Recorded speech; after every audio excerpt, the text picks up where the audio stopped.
The numbers on my laptop screen blur as I stare at the confirmation page. $20,000 transferred from my company account to my personal checking. My fingers hover over the keyboard, not quite believing what I'm seeing. 3 years of brutal hours, strategic career moves, and more sacrifices than I care to count, all culminating in this moment. My phone vibrates against the glass coffee table, my mother's name flashing on the screen. I consider answering, but the familiar knot forms in my stomach. It's Tuesday, which means it's probably about Brittany's rent, or Brittany's car payment, or whatever new crisis my sister has manufactured this week. I let it ring out, focusing instead on the Italy vacation booking page I'd pulled up earlier. The cursor blinks at me from the Reserve Now button, beneath a photo of a stunning 5-star hotel overlooking the Amalfi Coast. Mom's voicemail notification appears. I swipe it away and click Reserve. Danielle, pass the potatoes to your father, Mom says, barely glancing my way as she fusses with the table setting. My parents' dining room hasn't changed in 20 years. Same oak table, same floral centerpiece that gets dusted but never replaced. Same family photos where Brittany's gradually take up more wall space than mine. I hand Dad the ceramic dish. I closed the Mercer account today. The VP specifically mentioned my presentation as the reason they signed. That's nice, honey, Mom says, checking her watch for the third time in 10 minutes. I wonder what's keeping your sister. As if summoned by her name, the front door flies open. Brittany sweeps in, designer purse swinging from her arm, eyes already welling with tears. You would not believe the day I've had, she announces, dropping dramatically into her chair. My boss is such an asshole. He said my reports were late again, but it's not my fault. The system is so complicated. Dad immediately puts down his fork. What happened exactly? Mom reaches for Brittany's hand. Are they treating you fairly? You work so hard. I take a sip of water, watching the familiar scene unfold. 20 minutes of dissecting Brittany's work drama later, Mom finally remembers to ask, Oh, Danielle, what were you saying about your presentation? Actually, I set down my glass. I have some news. I received my performance bonus today. That's wonderful, Dad says, already turning back to Brittany. And I've decided to use it for something special. I pull out the envelope I'd prepared, my heart suddenly racing. For your 30th anniversary next month, I'm taking you both to Italy. 10 days, all expenses paid. The silence that follows is nearly worth every ignored achievement of my life. Mom's hand flies to her mouth. Italy? But we could never afford. You don't have to. It's all booked.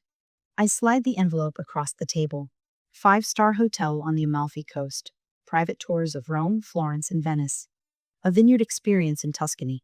Dad, who hasn't cried since his mother's funeral, blinks rapidly. Danielle, this is too much. It's done, I say simply. Mom starts sobbing, clutching the itinerary to her chest. Dad gets up and hugs me awkwardly but firmly. Only Brittany remains seated, her smile not reaching her eyes. Wow, sis. Must be nice to have money to throw around. Her eyes narrow as Mom reads aloud from the itinerary, lingering especially on the words luxury and exclusive.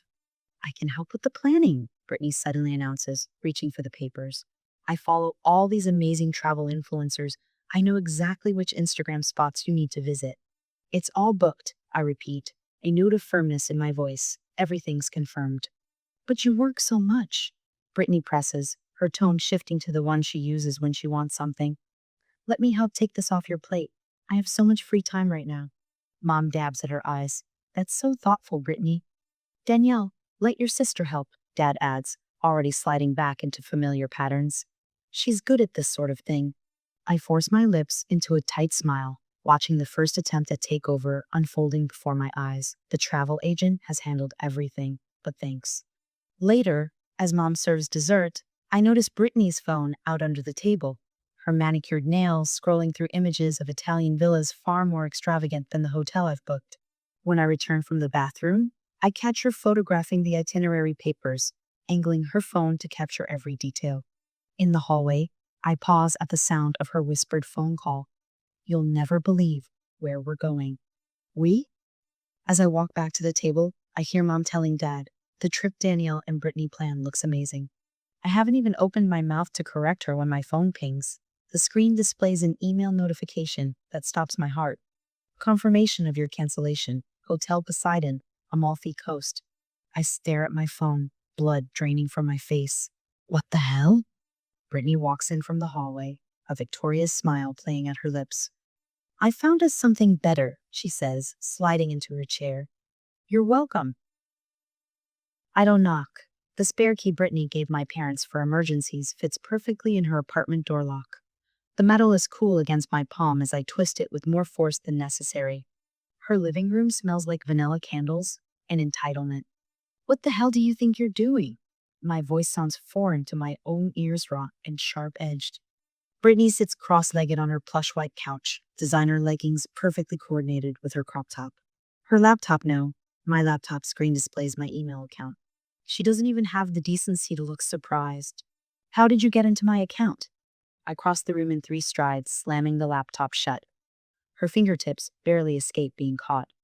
Brittany shrugs, a gesture I've seen 1,000 times before, meetings with guidance counselors, after fender benders, during family arguments about missed curfews. Your password is Mom's birthday. So predictable.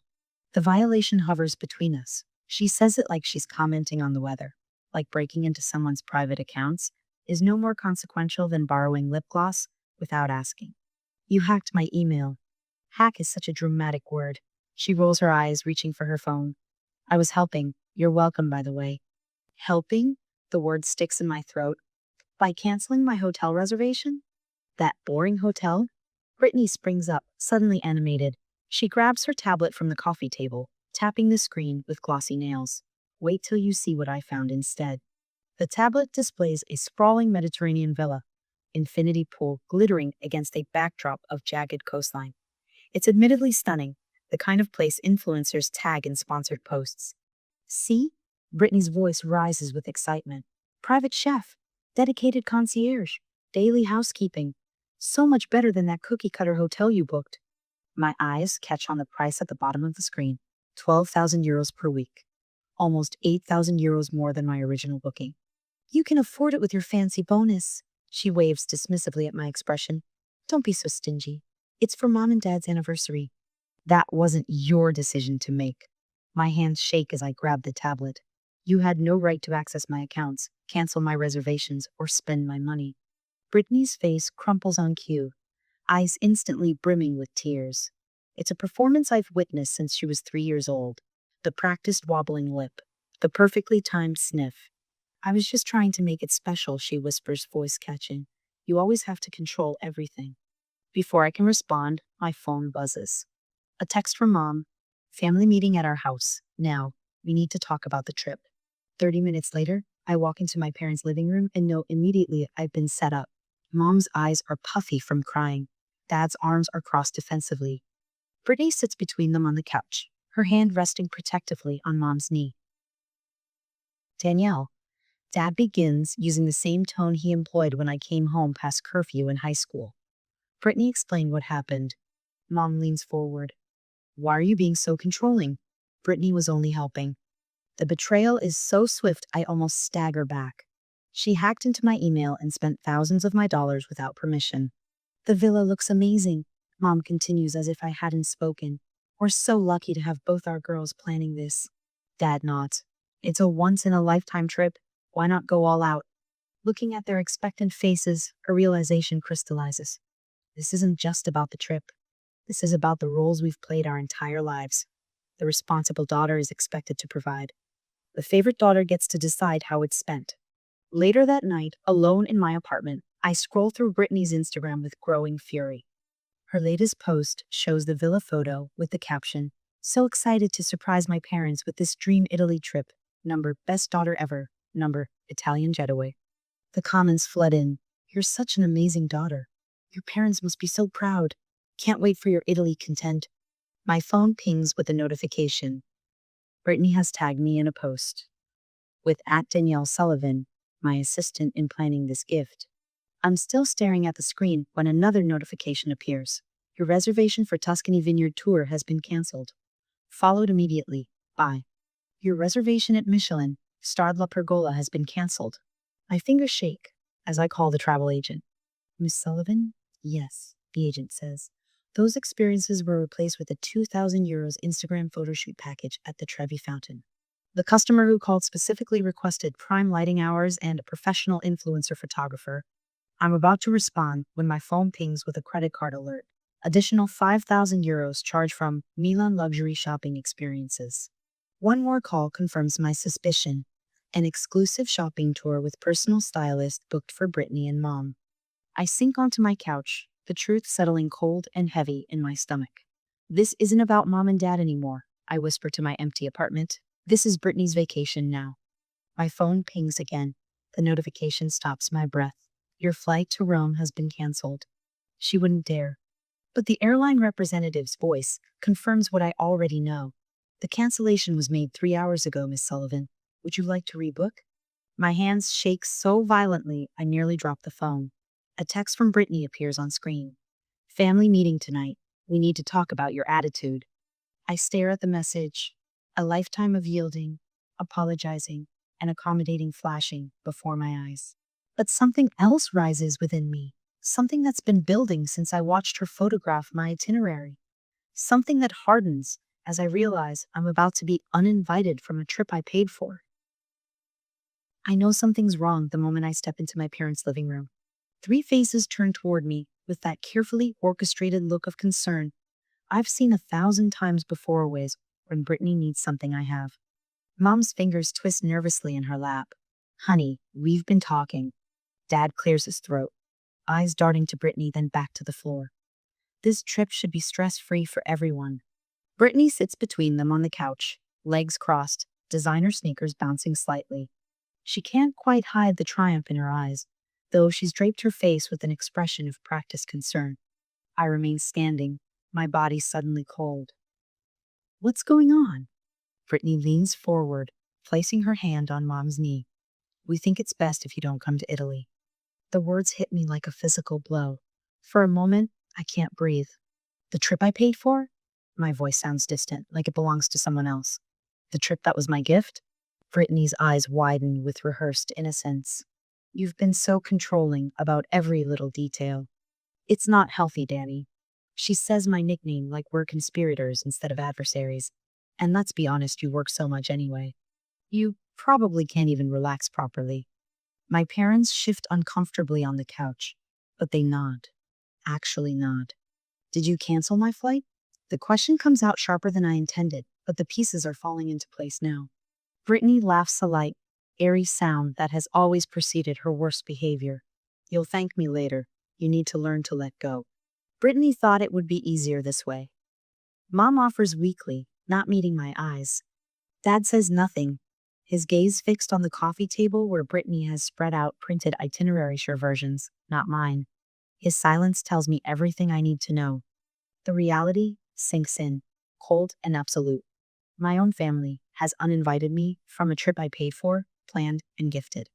$20,000 of my bonus, meant to show my appreciation, has become the weapon Brittany is using against me. I stand there, hands trembling not with fear but with a clarity I've never felt before. Heat spreads to my chest, into my throat, behind my eyes. Let me make sure I understand. I say, each word deliberate and precise. I spend $20,000 on a gift for you both.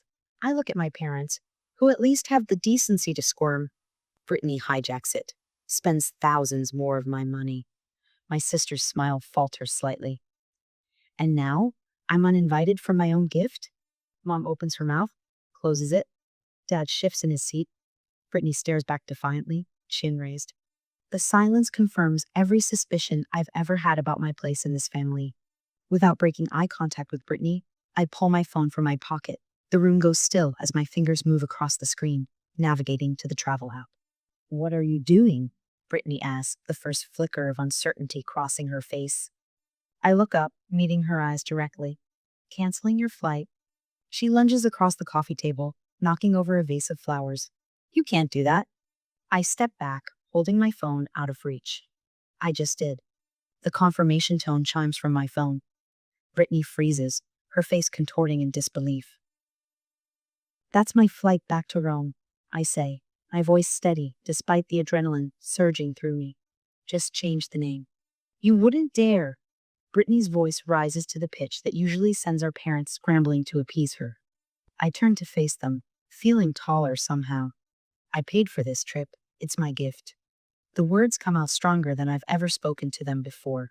Anyone who wants to stay behind with Brittany, I'll cancel your ticket too. I check the time on my phone, a gesture of finality. Otherwise, I'll see you at the airport on Saturday. My voice carries an absolute certainty that surprises even me. I've never spoken to them like this, never believed I had the right. Brittany's face flushes crimson. Mom, Dad, do something. My parents exchange glances, visibly torn between their daughters for what might be the first time in our lives. Mom reaches for Dad's hand, squeezing it tightly.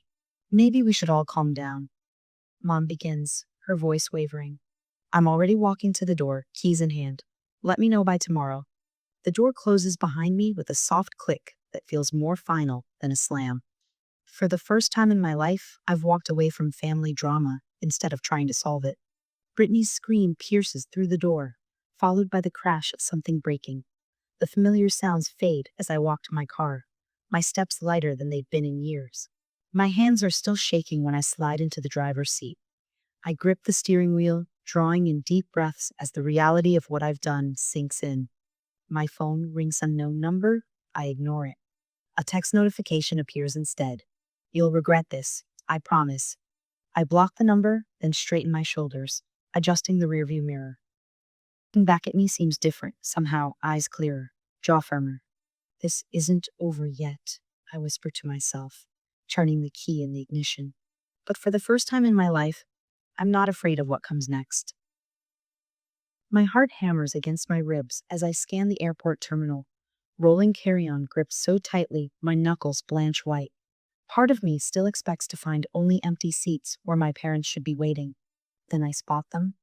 Dad sits rigid on a bench near gate C12, his weathered hands clasping and unclasping on his knee.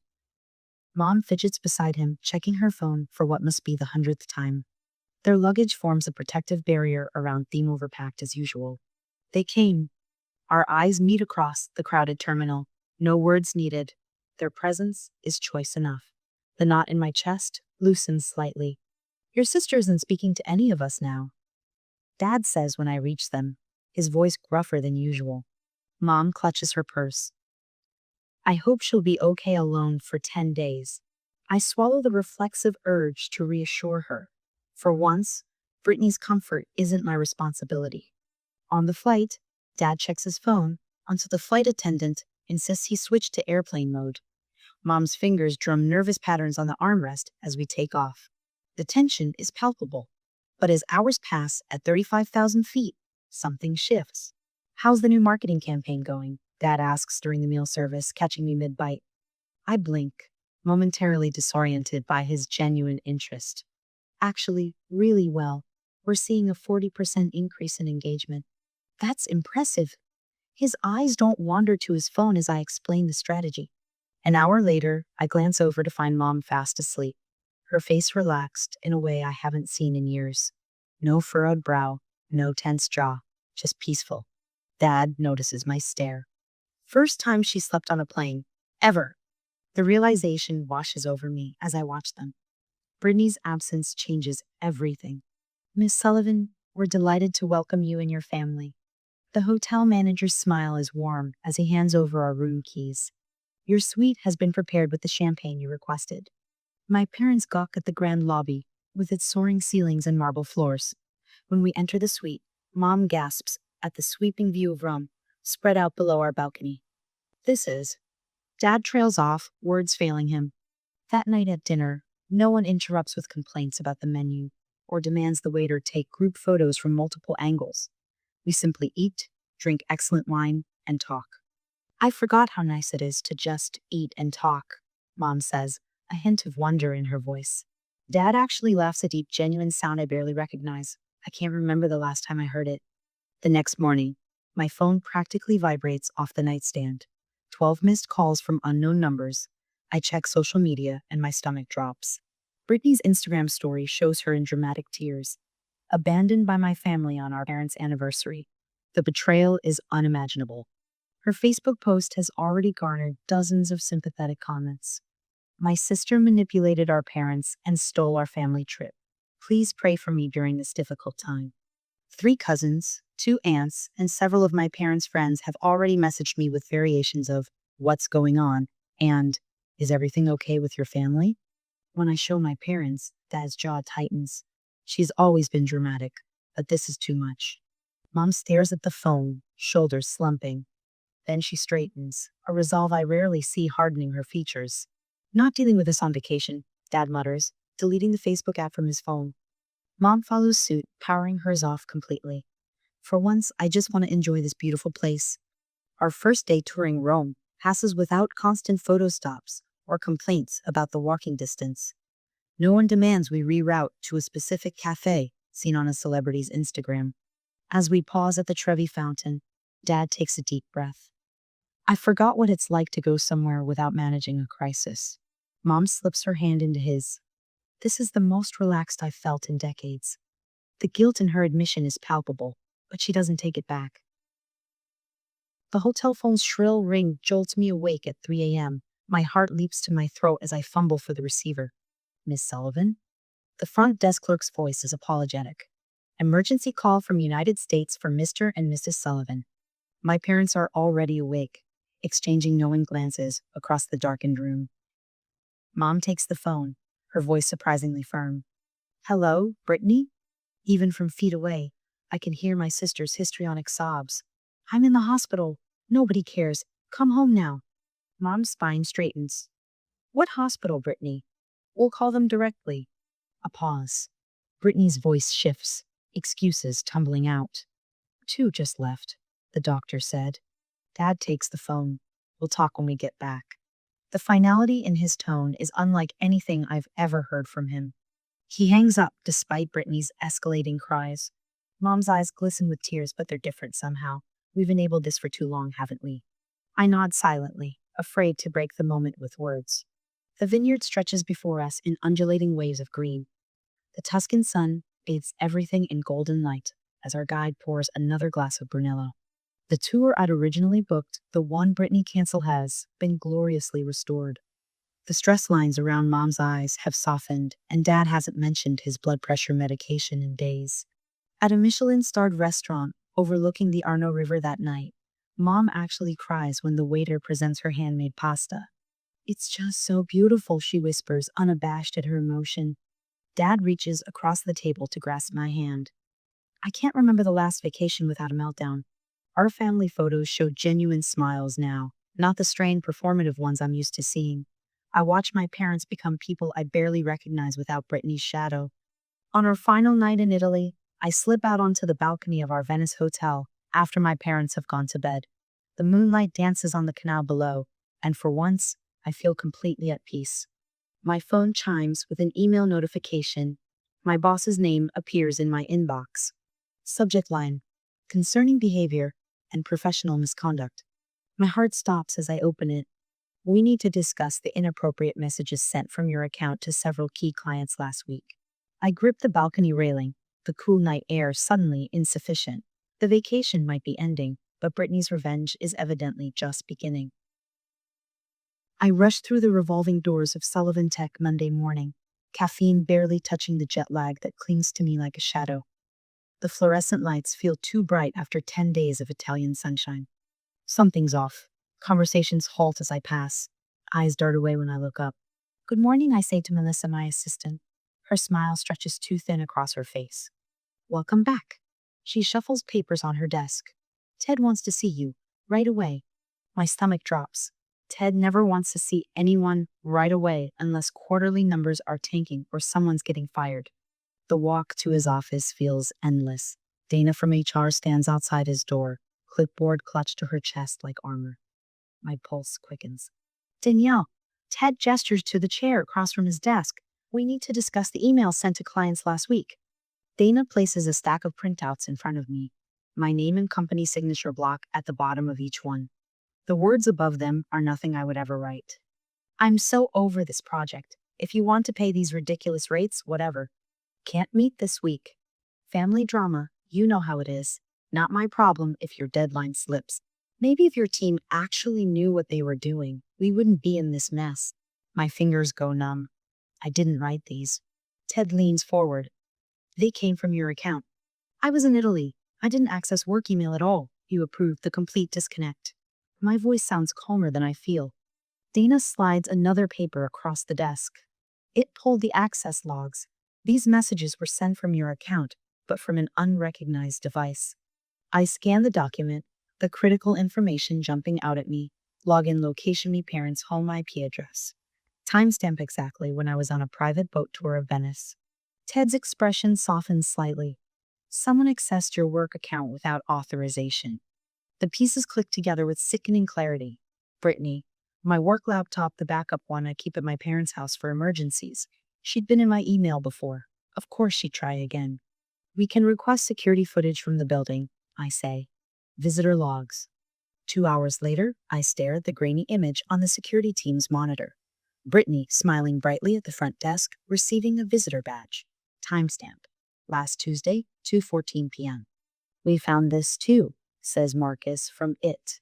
Key logging software installed on your backup laptop. Fairly sophisticated. Captures everything: passwords, account details, the works. Dana's voice is firm. We've documented this as identity theft. This is criminal, Danielle. The word hangs in the air. Criminal. My sister. The golden child. I drive home in a daze, mind racing with implications.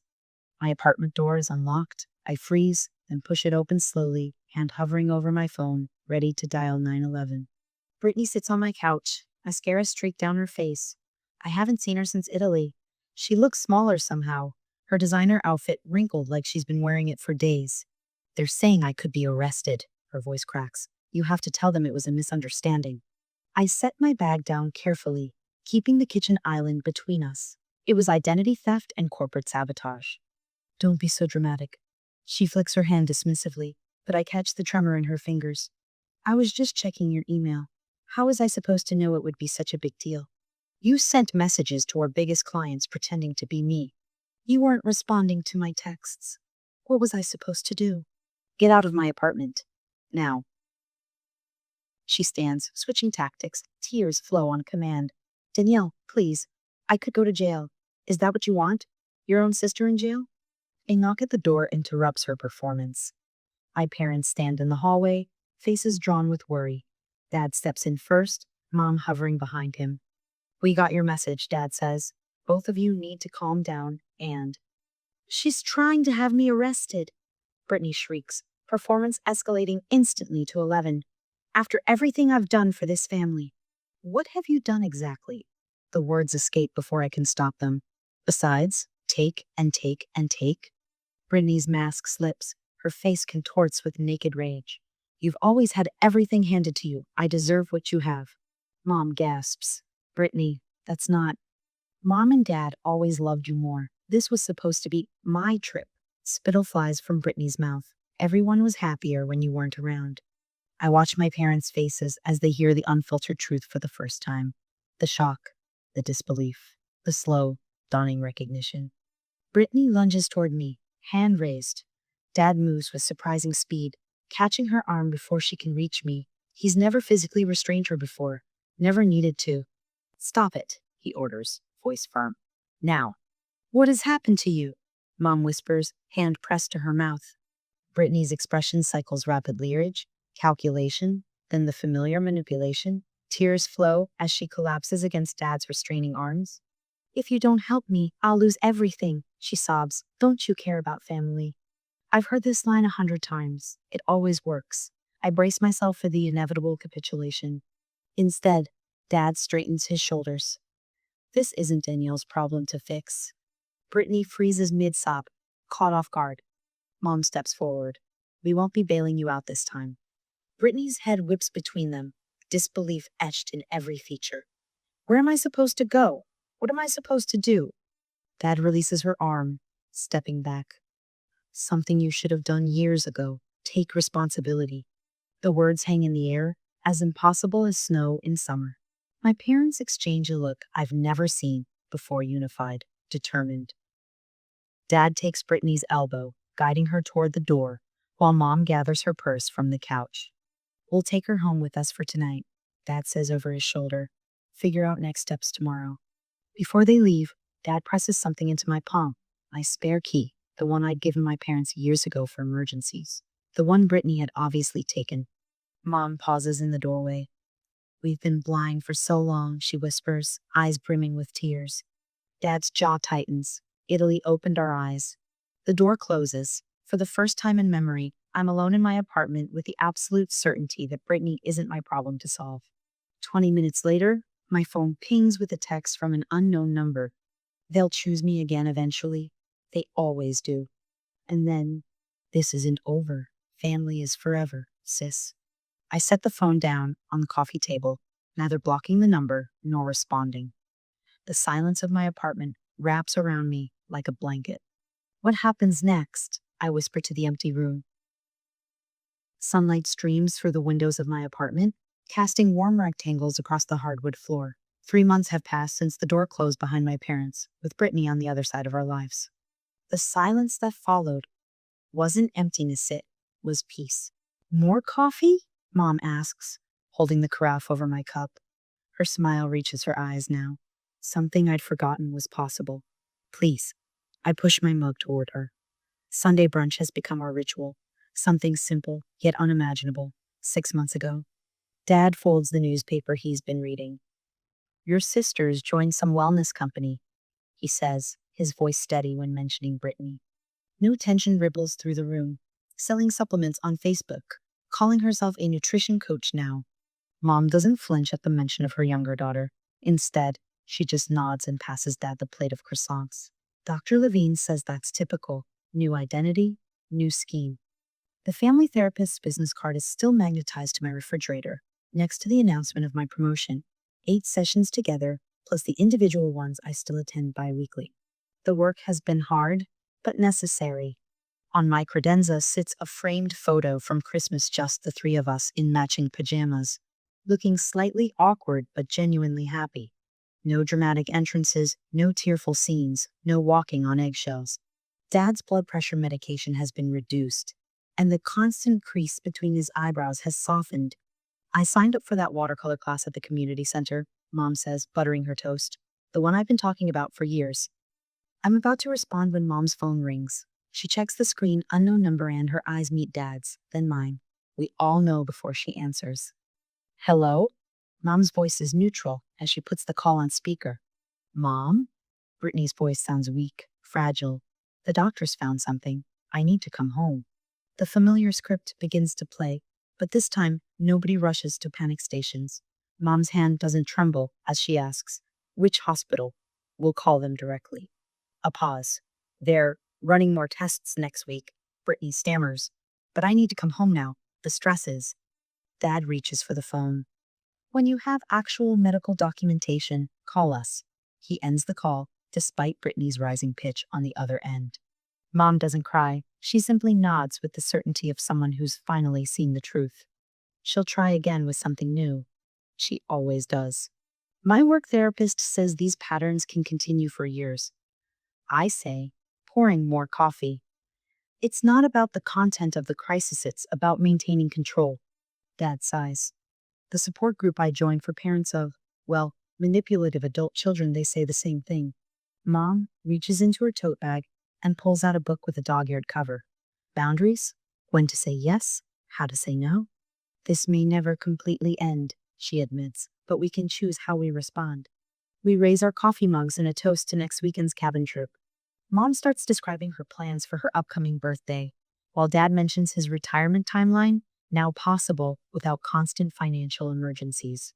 I've been seeing someone, I say tentatively, just a few dates, but their genuine interest warms me more than the coffee. My phone pings with an email notification, and I allow myself a small smile when I see it's the bonus announcement. Smaller than last year, but substantial. Mom notices, planning another trip? I pause, considering. Actually, I say, this one's just for me. The delight in their eyes at my answer is worth more than any bonus. 2 weeks later, I settle into my window seat as the plane climbs through clouds. My phone lights up with a notification. A new Instagram account is following me, Brittany Healer, wellness coach and healing specialist. My thumb hovers over the block button for a moment. Instead, I simply close the app and turn off my phone. I slide on my headphones as the plane banks toward my chosen destination, unburdened and finally free.